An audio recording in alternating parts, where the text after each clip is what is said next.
Jika Tuhan tidak menciptakan apa-apa, mungkinkah Tuhan itu ada? Ada. Ada, Pak ya? Iya, ada. Bisa dijelaskan, Pak? Karena Tuhan itu tidak ada apa-apa. Wujud Tuhan itu seperti apa? Tidak ada apa-apa, itulah.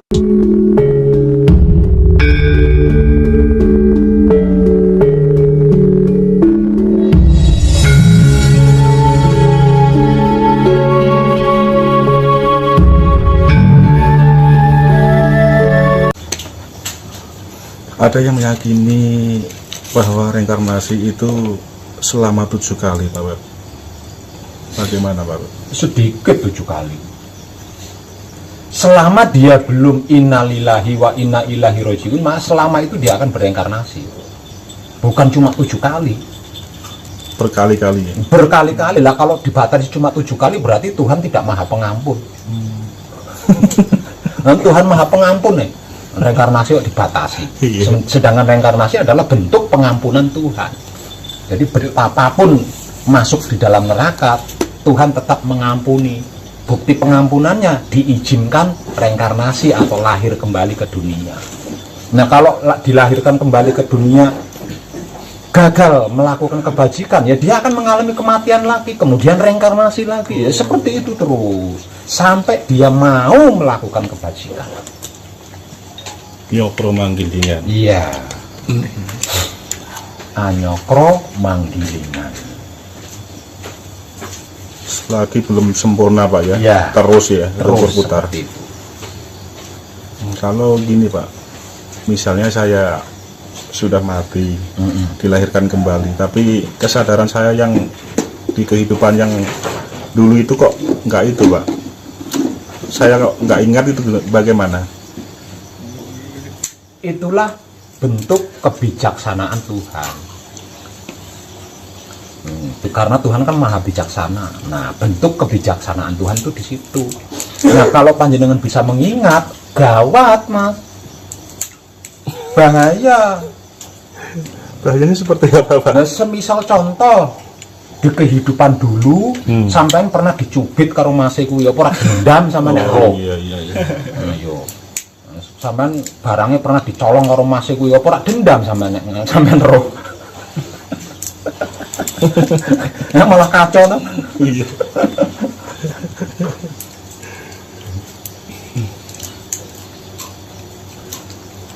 Ini saya geser terkait kali hakikat wujud Tuhan, Pak. Ya. Ada pertanyaan dari teman-teman gitu begini.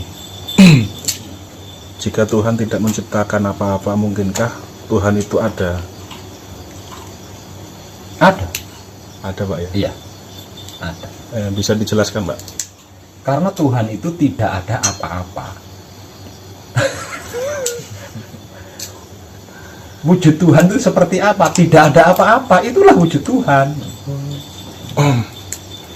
Makanya Tuhan itu tidak bisa digambarkan. Karena tidak ada wujudnya. Tidak ada apa-apa. Nah, jangan terus saya tulis kan, tidak ada apa-apa, apa-apa tidak ada. Itulah awal permulaan. Itulah Tuhan yang sesungguhnya. Kosong, Pak ya? Kosong. Tan tinoyo ngopo. Ada yang meyakini bahwa wujud Tuhan itu sinar. Ada juga yang meyakini bahwa wujud Tuhan itu udara. Dari Pak Web sendiri bagaimana, Pak? Sinar itu nur Tuhan atau nurullah. Bukan Tuhan, tapi cahayanya.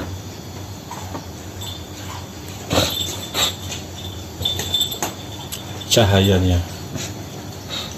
Manusia adalah percikan dari sinar Tuhan, Pak. Nah, itu percikannya sinar Tuhan. Dan sinar itu bukan Tuhan, tapi sinar itu adalah cahayanya Tuhan yang memercik atau yang mencahayai makhluk.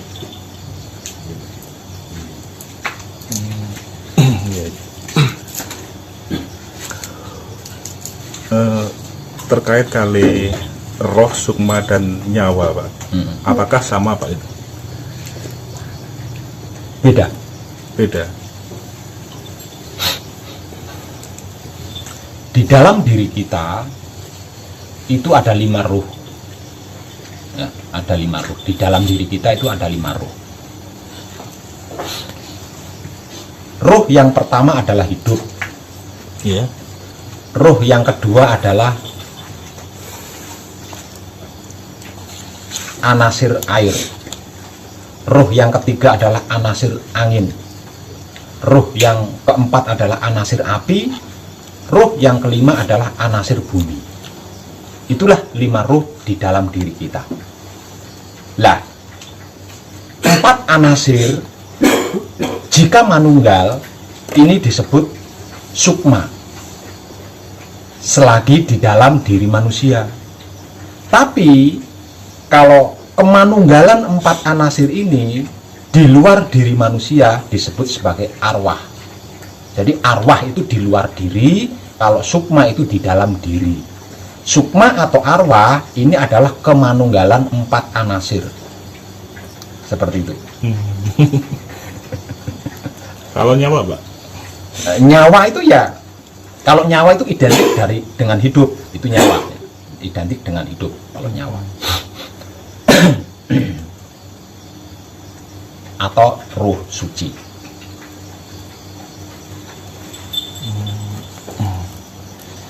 Kalau hakikat dari Nur Muhammad itu bagaimana, Pak? Hakikat daripada Nur Muhammad yaitu sukma atau arwah. Sukma Atau arwah. Yang kejadiannya dari manunggalnya 4 anasir.